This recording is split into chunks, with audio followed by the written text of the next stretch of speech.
नमस्कार बच्चों, मैं राहुल शर्मा एक बार फिर से आपका स्वागत करता हूं अपनी नई YouTube वीडियो में। आज हम स्टार्ट करने वाले हैं क्लास 11th का CBSE मैथमेटिक्स का टॉपिक इंट्रोडक्शन ऑफ सेट्स। मैं फिर से रिपीट कर रहा हूं, आज हम स्टार्ट करने वाले हैं क्लास 11th का CBSE मैथमेटिक्स का टॉपिक इंट्रोडक्शन ऑफ सेट्स।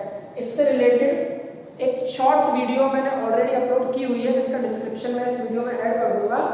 बाकी आज हम सेट्स की डेफिनेशन, उसके रिप्रेजेंटेशन के तरीके, सेट्स के एलिमेंट और उस पर बेस्ड कुछ क्वेश्चंस की प्रैक्टिस करेंगे।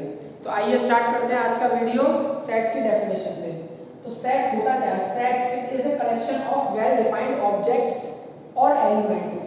It is a collection of well defined objects और एलिमेंट्स, यानी कि एक ऐसा कलेक्शन जिसकी आप प्रॉपर डेफिनेशन दे सकें, जिसका आप प्रॉपर मीनिंग बता सकें, ऐसे कलेक्शन को हम क्या कहते हैं? सेट। एग्जांपल से समझेंगे, जैसे क्या दिया हुआ है, a set of all the days of week. अब हफ्ते में आने वाले जितने भी दिन हैं उन सभी के नाम आपको अच्छे से पता है, तो आप इजीली लिख सकते हैं उससे रिलेटेड सेट क्या है?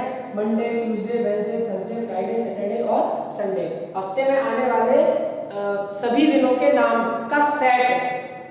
अब हफ्ते में आने वाले जितने भी दिन हैं उनको आप अच्छे से जानते हैं, वेल डिफाइंड है। अब ये कलेक्शन वेल डिफाइंड है, इसीलिए क्या है? एक सेट है। अब समझे जरा, यहाँ पर आने वाले जितने भी नाम हैं, यहाँ पर आप देख रहे हैं मंडे से लेकर संडे तक जितने भी ये नाम आ रहे हैं, इन सभी नामों को क्या कहते हैं बेटा? एलिमेंट्स कहते हैं। सेट के एलिमेंट्स कहे जाते हैं। ये Monday, Tuesday, Wednesday, Thursday, Friday, Saturday, Sunday, ये सब क्या है बेटा? ये इस सेट के एलिमेंट्स हैं। और एलिमेंट्स हैं कितने? 7 एलिमेंट्स हैं। ठीक है। इसी तरह से एक और एग्जांपल दिया हुआ है आपका, a set of all the consonants of English alphabet. अब इंग्लिश अल्फाबेट्स में आप क्या जानते हैं? टोटल लेटर्स होते हैं 26। ठीक है, टोटल लेटर्स कितने होते हैं? 26। अब उसमें से वॉवेल कितने होते हैं बेटा? वॉवेल होते हैं 5। बचे कितने कॉन्सोनेंट? 21 आपके क्या होते हैं? कॉन्सोनेंट। 21 आपके क्या होते हैं? कॉन्सोनेंट। अब आपको ये पता है कि इंग्लिश अल्फाबेट में कॉन्सोनेंट कितने हैं? 21 है। तो ये कलेक्शन कैसा है? वेल डिफाइंड है। इसका मीनिंग आप जानते हैं, समझते हैं, इसीलिए ये भी क्या हुआ? एक सेट का एग्जांपल है। तो जिस कलेक्शन को आप इजीली डिफाइन कर सकें, उसका मीनिंग समझ सकें और समझा सकें, उस कलेक्शन को हम क्या कहते हैं? सेट कहते हैं। अब मैंने यहाँ पर एलिमेंट्स लिखे हुए हैं बी, सी, डी। तो मैं आपको बता दूं बी से क्यों स्टार्ट किया है, क्योंकि मैंने सेट क्या बोला था बेटा? Consonant of English. क्या बोला था?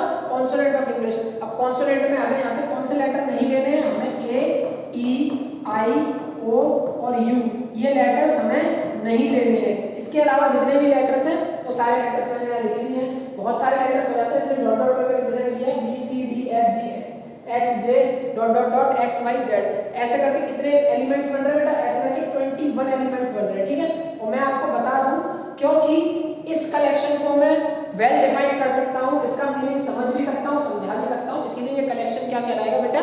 सेट कहलाएगा। तो यहाँ तक तो क्लियर हो गई आपकी सेट की डेफिनेशन। अब आगे बढ़ते हैं सेट को रिप्रेजेंट करने का तरीका। सेट को रिप्रेजेंट करने का तरीका, तो सेट के रिप्रेजेंट करने के दो तरीके होते हैं। एक तो होता है आपका रोस्टर और टेबुलर फॉर्म, और दूसरा होता है आपका सेट बिल्डर फॉर्म। दूसरा क्या होता है बेटा? Set builder form. अब रोस्टर और टेबुलर फॉर्म में क्या किया जाता है? हमें सेट के एलिमेंट्स लिखने होते हैं। हमें सेट के क्या लिखने होते हैं बेटा?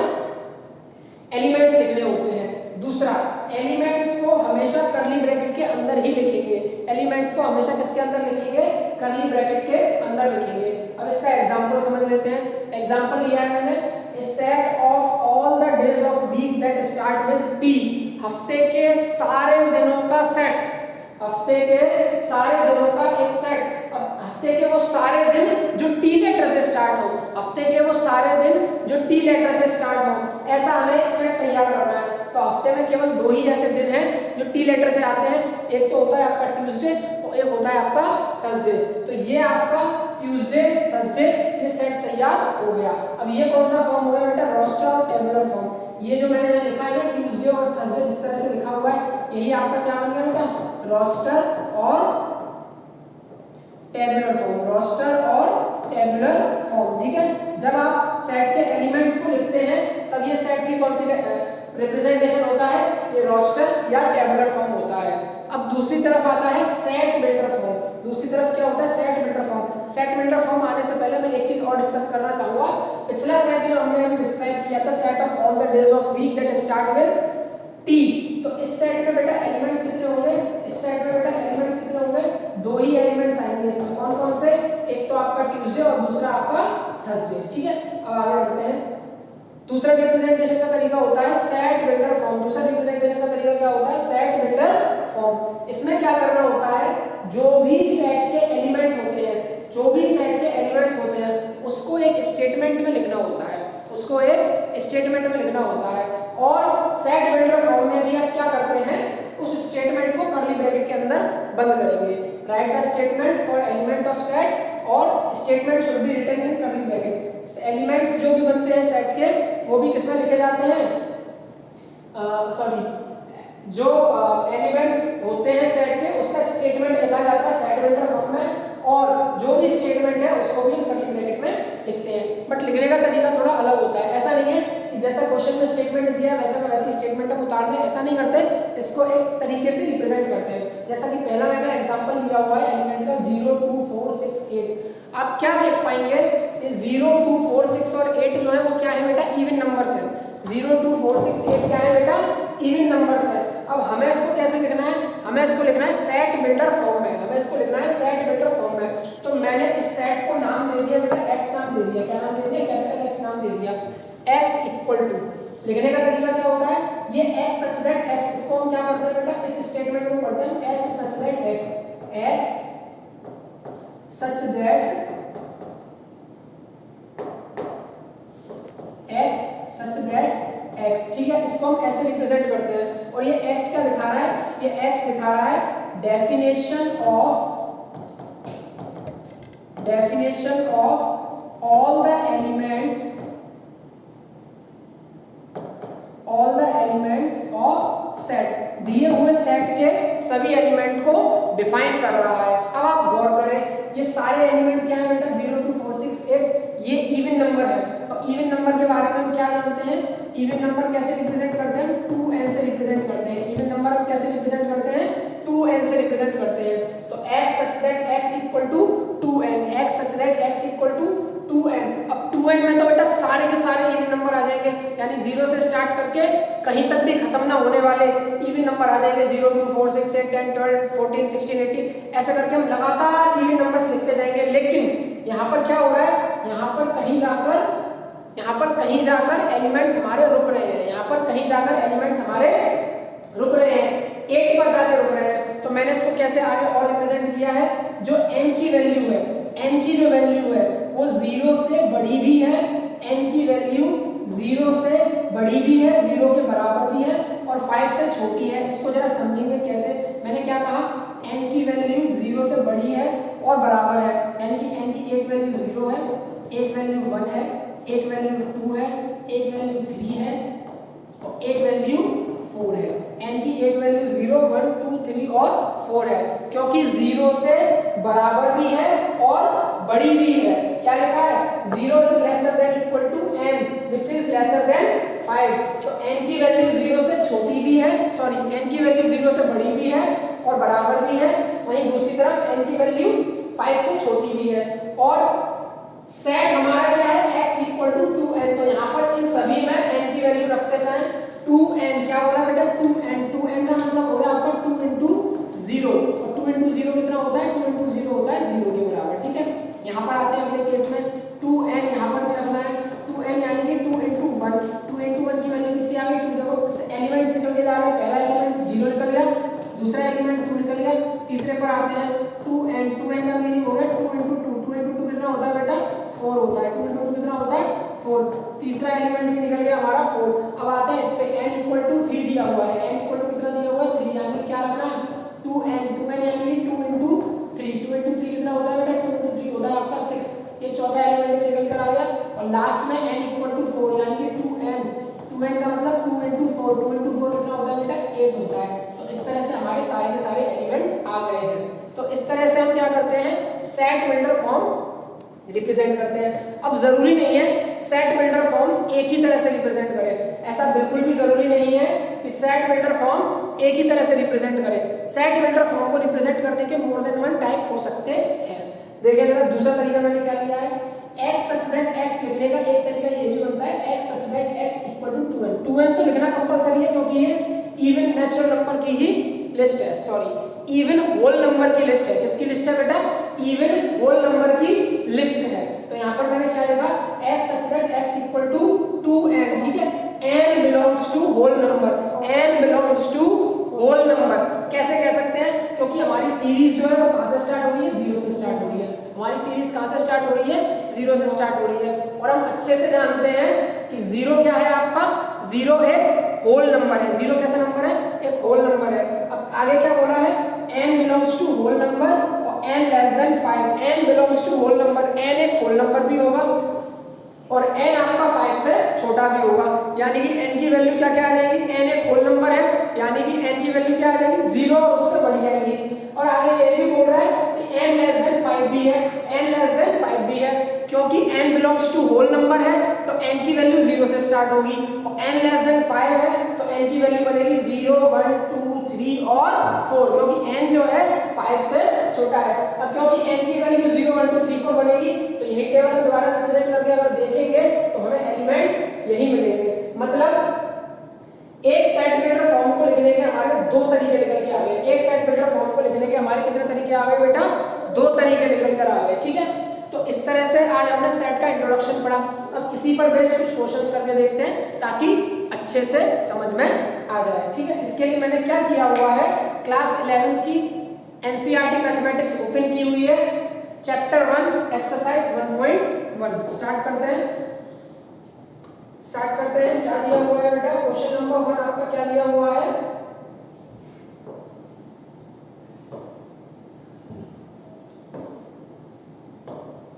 क्वेश्चन नंबर 1 आपका दिया हुआ है, which of the following are sets, इनमें से कौन सा नंबर सेट है, इनमें से कौन सा स्टेटमेंट एक सेट है, ठीक है। अभी मैंने आपको डेफिनेशन में बताया है, set is a collection of well defined objects और एलिमेंट्स। तो आपको ये देखना है कि जो आपका स्टेटमेंट है उस स्टेटमेंट में जो ऑब्जेक्ट्स या एलिमेंट्स आ रहे हैं वो वेल डिफाइंड हो। कैसे हो बेटा? वेल डिफाइंड हो। आगे लिखा हुआ है जस्टिफाई योर आंसर, ठीक है। अब स्टार्ट करते हैं क्वेश्चन नंबर 1 के फर्स्ट पार्ट से। क्वेश्चन नंबर 1 के फर्स्ट पार्ट से क्वेश्चन नंबर 1 में क्या दिया है? The collection of all the months of a year beginning with letter J, साल के उन सभी महीनों के नाम का कलेक्शन, वो सारे महीने जो जे लेटर से स्टार्ट होते हैं। अब वो सारे महीने जे लेटर से जो स्टार्ट होते हैं कौन कौन से होते हैं बेटा? कौन कौन से होते हैं? जनवरी, जून, जुलाई। जनवरी, जून और जुलाई। अब ये चीज कोई भी बता सकता है, ये स्टेटमेंट कोई भी बता सकता है, जनवरी, जून और जुलाई, ठीक है। तो ये स्टेटमेंट क्या मिलेगा बेटा? Yes it is a set, yes it is a set, yes it is a set. क्यों है ये सेट? क्यों है ये सेट? क्योंकि इसके सारे एलिमेंट्स जो है, क्योंकि इसके सारे एलिमेंट्स जो है वो वेल डिफाइंड है, because all of its elements या ऑब्जेक्ट्स, इसके सारे एलिमेंट्स और ऑब्जेक्ट्स जो है वो क्या है बेटा? वेल डिफाइंड है, वेल डिफाइंड है। आप और अच्छे से समझाना चाहें तो उनके नाम भी लिख सकते हैं, जनवरी, जून और जुलाई, ठीक है। जनवरी, जून और जुलाई, ठीक है। इसी तरह से दूसरे क्वेश्चन पर आते हैं, the collection of 10 most talented writers of India, यानी कि इंडिया के 10 मोस्ट टैलेंटेड राइटर्स का कलेक्शन, इंडिया के 10 मोस्ट टैलेंटेड राइटर्स का कलेक्शन। अब इस सेट के बारे में अगर हम बात करें तो ये सेट वेल डिफाइंड नहीं है। क्यों? क्योंकि मान लीजिए मुझे जो टैलेंटेड राइटर लगता है वो ऐसा हो सकता है जो मैथ्स के बारे में लिखता है या जो साइंस के बारे में लिखता है। हो सकता है किसी और को टैलेंटेड राइटर वो लगता हो जो आपकी फिक्शन स्टोरी लिखता है, किसी और को टैलेंटेड राइटर ऐसा अच्छा लगता हो जो हिस्टोरिकल स्टोरी लिखता हो। कहने का मतलब ये है कि ऐसे केस में ऐसे केस में जो आपके वेल डिफाइंड ऑब्जेक्ट्स जो हम सोच रहे हैं वो पर्सन टू पर्सन वेरी कर सकते हैं, पर्सन टू पर्सन वेरी कर सकते हैं। तो सेकंड वाले में क्या लिखेंगे, no it is not a set because objects में वेरी, ऑब्जेक्ट्स जो हैं, ऑब्जेक्ट्स या एलिमेंट्स जो हैं वो आपके अंतर ला सकते हैं from person to person, from person to person. क्यों मैंने एग्जांपल आपको समझाया, क्वेश्चन में पूछा क्या है, 10 most talented writers of India, 10 most talented writers of India. अब मोस्ट टैलेंटेड राइटर्स बहुत सारे हो सकते हैं लेकिन वो पर्सन टू पर्सन वेरी करेंगे। जैसे मैंने बताया मुझे टैलेंटेड वो लग रहा है जो मैथ और साइंस के बारे में लिख रहा है, किसी को टैलेंटेड वो लग रहा है जिसने फिक्शनल स्टोरी लिखी है, किसी को टैलेंटेड वो लग रहा है जिसने हिस्टोरिकल स्टोरी लिखी है। तो पर्सन टू पर्सन ऑब्जेक्ट्स जो है वेरी कर सकते हैं, इसीलिए वेल डिफाइंड ऑब्जेक्ट का कलेक्शन नहीं है, इसीलिए ये स्टेटमेंट भी सेट नहीं बना पाएगा। अगला क्या बोल रहा है, team of 11 best cricketer batsman of the world, team of 11 best cricketer batsman of the world. अब इसमें भी अगर हम बात करें तो जो आपके ऑब्जेक्ट्स हैं वो भी वेल डिफाइंड नहीं है। मान लीजिए किसी को बेस्ट क्रिकेटर वो लग रहा है, किसी को बेस्ट बैट्समैन वो लग रहा है जो काफी तेज खेलता हो, तेज खेलता यानी कि जल्दी जल्दी रन बनाता हो, और किसी को बेस्ट बैट्समैन वो लग रहा है जो भले ही रन धीरे धीरे बना रहा हो लेकिन लंबे समय तक पिच पर डट के खड़ा है। तो दो अलग अलग पर्सन के दो अलग अलग आइडिया निकल के आ गए। ऐसे ही अलग अलग पर्सन अलग अलग आइडिया हो सकता है, किसी को ऐसा अच्छा लग रहा हो कि रन चाहे धीरे बना रहा हो, ठीक है, और लंबा भी खेल रहा हो, मतलब टिक के खेल रहा हो, लेकिन उसको बेस्ट बैट्समैन तभी लग रहा है जब उसके शॉट लेने के तरीके बहुत क्लासिक हो, बहुत यूनिक हो। तो ये भी एक तरीका हो सकता है। तो यहाँ पर हमें क्या पता चल रहा है, यहाँ पर बेस्ट बैट्समैन को जस्टिफाई करने के लिए अलग अलग पर्सन के अलग अलग आइडियाज हैं, इसीलिए ये भी एक वेल डिफाइंड ऑब्जेक्ट का कलेक्शन नहीं होगा, तो ये भी आपका सेट नहीं बनेगा, ठीक है। Collection of all boys in your class. अब आपकी क्लास में कितने बच्चे हैं, आपकी क्लास में कितने लड़के हैं, आपकी क्लास में कितने लड़के हैं, ये कलेक्शन आप इजीली बता सकते हैं, ये कलेक्शन आप इजीली बता सकते हैं। तो ये आपका क्या हो जाएगा, yes it is a set. अगला क्या बोला है, collection of all natural numbers less than 100।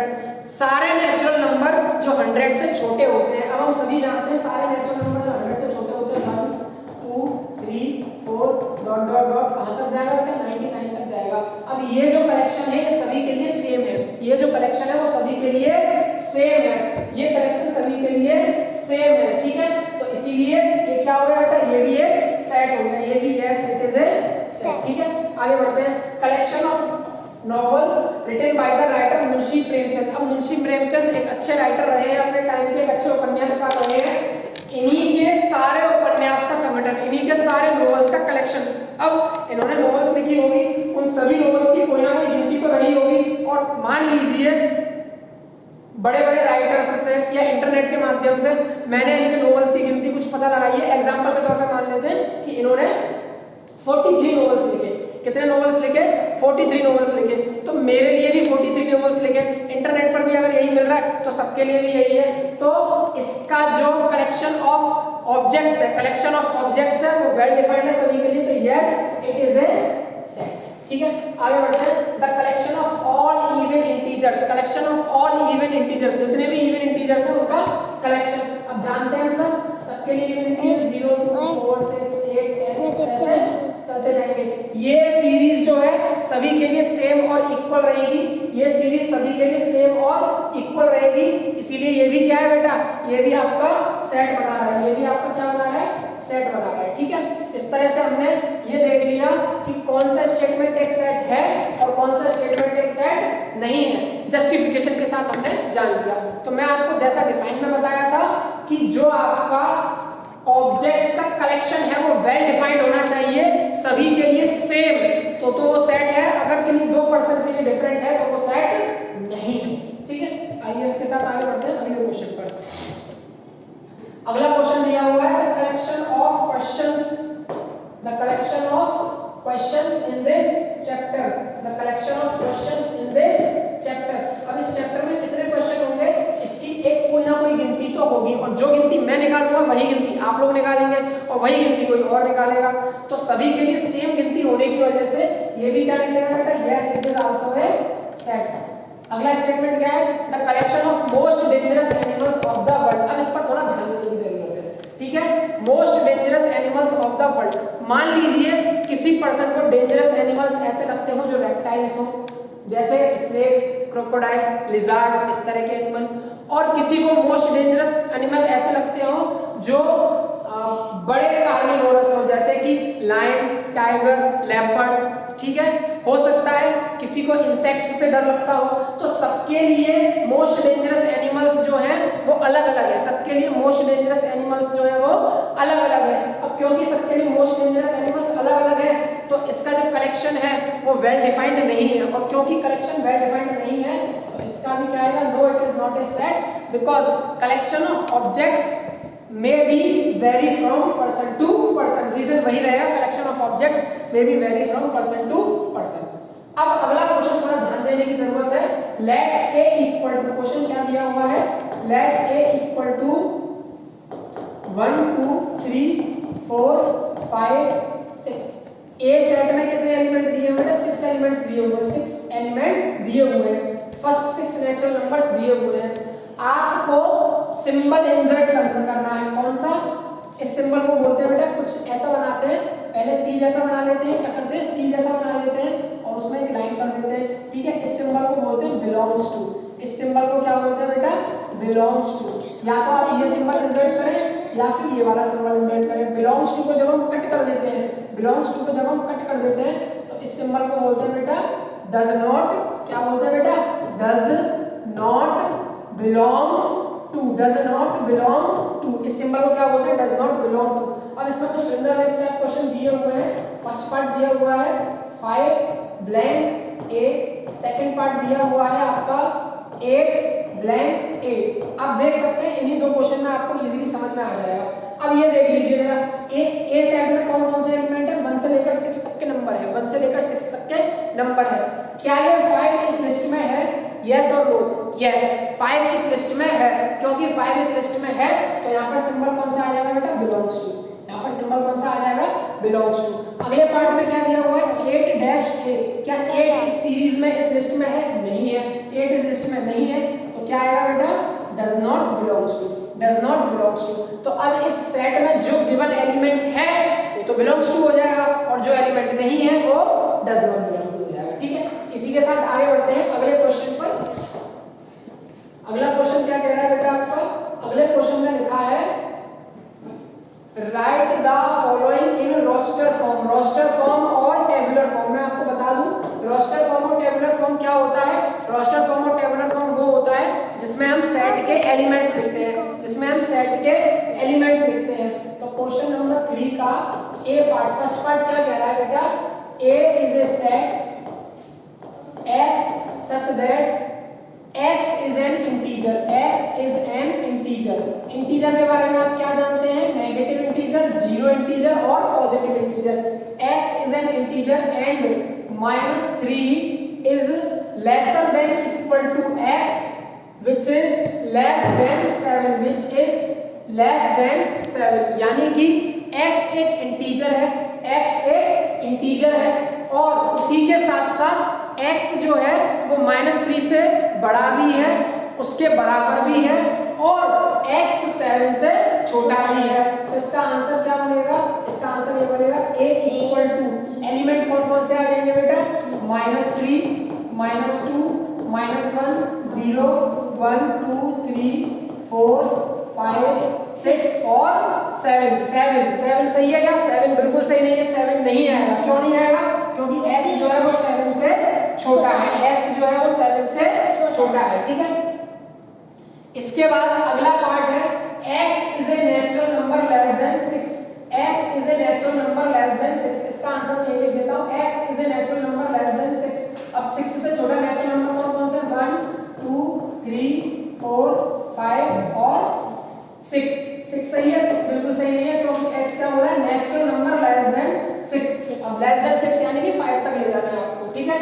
अगला क्या बोला है, x इज ए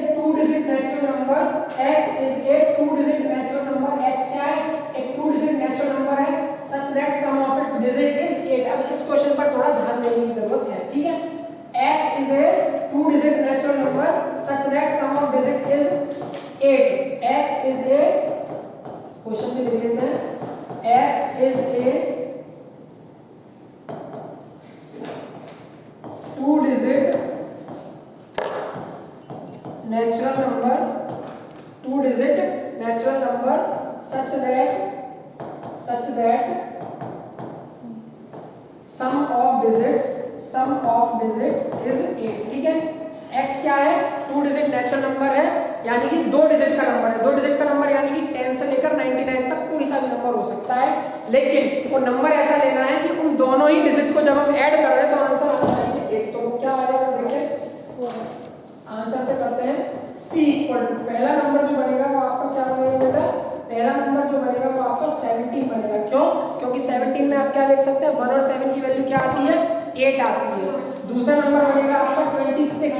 26 क्यों बनेगा, क्योंकि 26 में 2 और 6 का सम कितना आता है, 8 आता है। अगला नंबर क्या आएगा 3 और 5 8 होता है 35। अगला 44, नेक्स्ट इसी तरह से 53, इसी तरह से 62, इसी तरह से 71, एक नंबर और बन सकता है आपका 80, एक नंबर और बन सकता है आपका 80। तो क्या बोला था, x एक 2 डिजिट नंबर है। यहाँ हम देख सकते हैं अपनी सीरीज में सारे 2 डिजिट के नंबर हैं और सभी डिजिट्स का जो सम, वो जो दोनों डिजिट है उन दोनों डिजिट्स का सम होना चाहिए 8। तो यहाँ पर 1 + 7 कितना होता है बेटा, 8 होता है। इधर 2 + 6 कितना होता है, 8 होता है। इसी तरह से सारे नंबर्स पर अगर हम देखें दोनों डिजिट को ऐड करेंगे तो कितना आएगा, 8 आएगा। अगला क्या बोला है, x such that x is a prime number which is a divisor of 60. x such that x is a prime number which is a divisor of 60. divisor of 60 यानी कि 60 का फैक्टर। एक नंबर आपको क्या लेना है, x एक prime number भी लेना है और 60 का फैक्टर भी लेना है। क्या कहा मैंने, x एक प्राइम नंबर भी लेना है और 60 का फैक्टर भी लेना है। तो इस क्वेश्चन को जल्दबाजी में नहीं करेंगे, धीरे धीरे करेंगे। 60 के मैं कुछ फैक्टर्स ले लेता हूँ, इस आंसर के लिए मैंने 60 के कुछ फैक्टर्स ले लिए। फैक्टर्स ऑफ 60 क्या क्या होते हैं बेटा, फैक्टर्स ऑफ 60 क्या क्या होते हैं, पहला तो 1 होता है, 2 होता है, 3 होता है, 4 होता है, 5 होता है, 6, 10, 12, 15, 30 एंड नहीं 15 के बाद 20 भी 60 का फैक्टर होता है, 30 एंड 60, ये सब 60 के फैक्टर है। अब आ जाते हैं दोबारा से क्वेश्चन पर। क्वेश्चन में बोला है x is a prime number, x is a prime number, x एक प्राइम नंबर होना चाहिए और 60 का डिवाइजर भी होना चाहिए। अब अगर बात करते हैं प्राइम नंबर की, तो इस लिस्ट में प्राइम नंबर केवल 3 है, एक है आपका 2, एक है आपका 3 और एक है आपका 5। तो सेट आपका क्या बन जाएगा, डी का आंसर क्या आ जाएगा, 2, 3 और 5, ठीक है। इस तरह से और भी क्वेश्चन है, the set of all the letters in the word trigonometry, ठीक है। अब इस क्वेश्चन में एक नई चीज आपको सीखने को मिलेगी, वो ये ट्रिग्नोमेट्री वर्ड है, एक ट्रिग्नोमेट्री वर्ड है, TRIGONOMETRY। ट्रिग्नोमेट्री एक वर्ड है। इस वर्ड में आने वाले जितने भी लेटर्स हैं उन सभी लेटर्स का आपको सेट लिखना है, उस सेट का नाम दिया हुआ है ई, ठीक है। जब भी इस क्वेश्चन को करेंगे तो आपको मैं एक चीज बता दूं, जो लेटर एक से ज्यादा बार रिपीट हो रहा है आप उसको बार बार रिपीट नहीं करेंगे एलिमेंट्स लिखते वक्त, आप उसको सिंगल टाइम ही लिखेंगे। जैसे कि पहला लेटर क्या है बेटा आपका टी, ठीक है। टी अब जहां पर भी दिखे दोबारा उसको कट कर दो, क्योंकि दोबारा हमें उसे नहीं लिखना है। अगला लेटर क्या है बेटा आर, अगला लेटर क्या है आर, आर जहां पर भी दोबारा दिखे उसे कट कर दो, हमें दोबारा आर नहीं लिखना। अगला लेटर है आई, आई दोबारा जहां पर दिखे उसे कट कर देना, पर आई दोबारा नहीं लिखना, ठीक है। अगला लेटर है जी, फिर ओ दोबारा कहीं दिखे उसे कट कर दो, ठीक है। अगला लेटर है एम, अगला लेटर एम,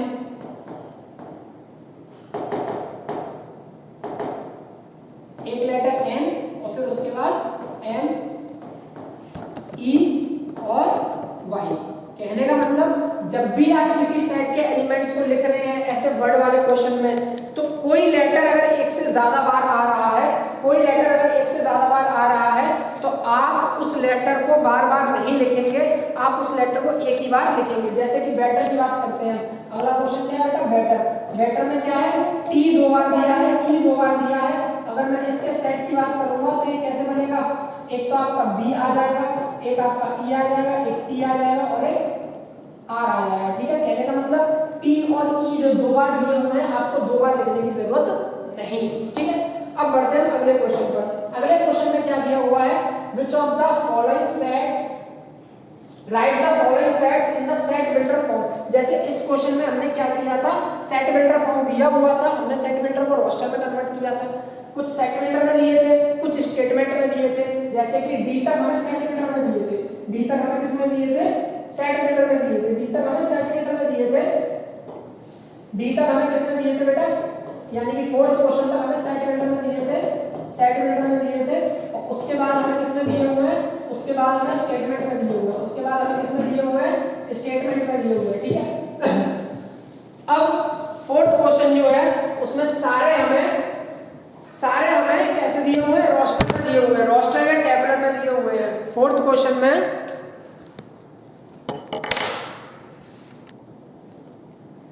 ठीक है। अब जिस तरह से क्वेश्चन नंबर 3 में सारे क्वेश्चन सेट बिल्डर फॉर्म में या स्टेटमेंट में दिए हुए थे, उन्हें हमने किस में कन्वर्ट किए थे, रोस्टर में कन्वर्ट किए थे। अब क्वेश्चन नंबर 4 में सारे क्वेश्चन जो है रोस्टर में दिए हुए हैं, हमें सेट बिल्डर में कन्वर्ट करने हैं, हमें सेट बिल्डर में कन्वर्ट करने हैं। यहां तक मैं क्लियर कर देता हूं ये सारी चीजें ताकि अच्छे से और इजीली समझ में आपको आ जाए। ठीक है, अब स्टार्ट करते हैं अगले क्वेश्चन से। अगला क्वेश्चन दिया है, write the following sets in the set builder form. Right the following sets in the set builder form, यानी कि करली ब्रैकेट के अंदर आपको स्टेटमेंट बनाना है। करली ब्रैकेट के अंदर आपको क्या बनाना है, स्टेटमेंट बनाना है। तो बहुत इजी क्वेश्चन है, आराम से और अच्छे से समझेंगे। जरा देखें क्वेश्चन नंबर 4 का फर्स्ट पार्ट। फर्स्ट पार्ट में क्या दिए हुए हैं, एलिमेंट्स। फर्स्ट पार्ट में एलिमेंट्स दिए हुए हैं आपके 3, 6, 9 और 12। ठीक है, अब आप देख सकते हैं इस सेट को कुछ नाम दे दो। इस सेट को मैंने नाम दे दिया x, इस सेट को मैंने नाम दे दिया x। ठीक है, और लिखने का तरीका क्या होता है, x such that x, x such that x, x such that x। ठीक है, अब यहाँ गौर करें जो एलिमेंट्स हैं, एलिमेंट्स क्या क्या है बेटा आपके 3, 6, 9 और 12। ठीक है, 3 फैक्टर है, ये सारे क्या देखने को मिल रहे हैं, ये सारे फैक्टर्स हैं, ये सारे क्या हैं, फैक्टर्स हैं। ये सारे क्या हैं बेटा, फैक्टर्स हैं। किसके, फैक्टर्स हैं 3 के। लेकिन फैक्टर्स हैं 3 के और कहां तक है, 12 तक है। कहां तक है, 12 के। 3 का ये पहला फैक्टर है, दूसरा फैक्टर है, तीसरा फैक्टर है और चौथा फैक्टर है। तो इसको लिखने के कई सारे तरीके हो सकते हैं।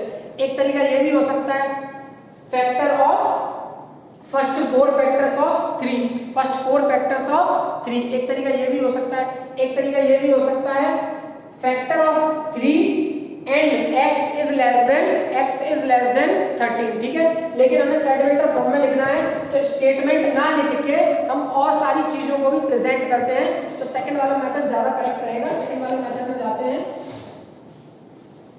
इसके लिखने के कई सारे तरीके हो सकते हैं। पहला तरीका तो मैं ये बता रहा हूं, x such that x equal to 3n, x such that x equal to 3n। ठीक है, क्योंकि ये 3 के फैक्टर्स हैं तो मैंने इसको 3n लिखा है। और n की वैल्यू क्या क्या लगेगी बेटा, n की वैल्यू मान लो मैं 1 लगाता हूं तो 3n कितना हो जाएगा, 3 × 1 3 हो जाएगा। n की वैल्यू जब 2 लगाता हूं तो 3n कितना हो जाएगा, 3 × 2 6 हो जाएगा। n की वैल्यू जब 3 लगाता हूं तो 3n कितना हो जाएगा, 3 × 3 9 हो जाएगा। n की वैल्यू जब 4 लगाता हूं तो 3 × 4 कितना हो जाएगा, 12 हो जाएगा। ठीक है, तो यहां तक n की वैल्यू क्या मिली, 1 2 3 और 4। लेकिन n की वैल्यू 5 लगाने पर 3n कितना हो जाएगा बेटा, 3 × 5 15 हो जाएगा, जो कि इस सीरीज में नहीं है। इस सीरीज में नहीं है, देख सकते हैं 12 तक ही है। तो हम क्या लिखेंगे, x such that x equal to 3n, n belongs to natural number and n less than 5। n जो है वो 5 से छोटा होना चाहिए। n जो है वो 5 से छोटा होना चाहिए। n जो है वो 5 से छोटा होना चाहिए। इस स्टेटमेंट को आप एक तरीके से और भी लिख सकते हैं, बताता हूं अभी कैसे। सेम स्टेटमेंट को आप ऐसे भी लिख सकते हैं, और x equal to x such that x equal to 3n, और जो n है आपका 1 से लेकर कहां तक है, 5 तक। 1 से लेकर 4 तक है, तो 1 lesser than equal to n less than 5। 1 के बराबर भी है, 1 के बराबर भी है, 1 से बड़ा भी है, 5 से छोटा भी है। जरूरी नहीं है यही तरीका हो, इसको और भी लिख सकते हैं। x equal to x such that x equal to 3n, n की वैल्यू 0 से बड़ी और 5 से छोटी, लेकिन मेंशन कर देंगे n क्या है बेटा, एक होल नंबर है, ठीक है। ऐसे ऊपर वाले में भी मेंशन करना नेसेसरी है कि n क्या है आपका, n क्या है आपका, n एक नेचुरल नंबर है, n क्या है, एक नेचुरल नंबर है, क्योंकि यहाँ 1 से स्टार्ट हो रहा है, ठीक है। इस तरह से हम कई सारे स्टेटमेंट लिख सकते हैं। अगले पार्ट में देखें, अगले पार्ट में क्या दिया हुआ है,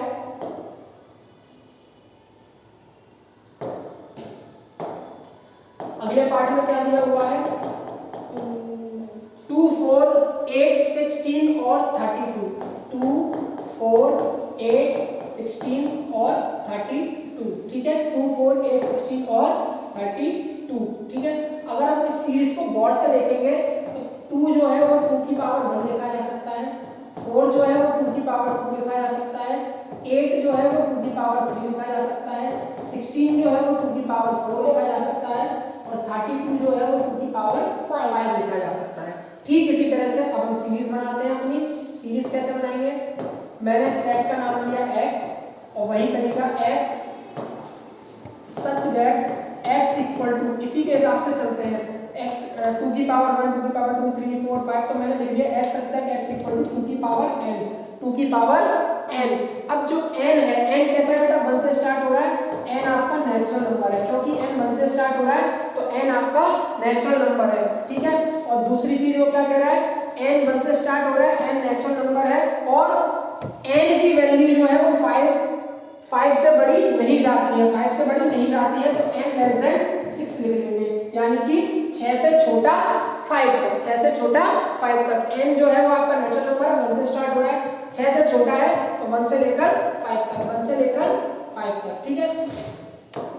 अब आते हैं अगले क्वेश्चन पर। अगला क्वेश्चन क्या दिया हुआ है, अगला क्वेश्चन क्या दिया हुआ है, 5, 25, 125 और 625। तो बेटा ये भी क्वेश्चन कुछ ऐसा ही बन रहा है, ये भी क्वेश्चन कुछ ऐसे ही बन रहा है। 5 को लिखेंगे 5 की पावर 1, 25 को लिखेंगे 5 की पावर 2, 125 को लिखेंगे 5 की पावर 3 और 625 को लिखेंगे 5 की पावर 4। तो ये बिल्कुल बिल्कुल इसी की तरह क्वेश्चन बन रहा है, लेकिन यहाँ थोड़ा सा स्टेटमेंट चेंज हो जाएगा। क्या बन जाएगा, 5 की power n belongs to natural number. अब क्योंकि यहाँ 4 तक जा रहा है तो इसमें क्या लिख देंगे, n less than 5, n less than 5, ठीक है। इसी तरह से अगला जो है 246 dot dot dot 246 dot dot dot, समझा जा रहा है कैसे होगा, फोर्थ का फोर्थ पार्ट, क्वेश्चन नंबर 4 का फोर्थ पार्ट क्या दिया हुआ है, 2, 4, 6 डॉट डॉट डॉट। ये 2, 4, 6 क्या रिप्रेजेंट कर रहे हैं, ये है बेटा इवन नंबर, ये क्या है आपके इवन नंबर।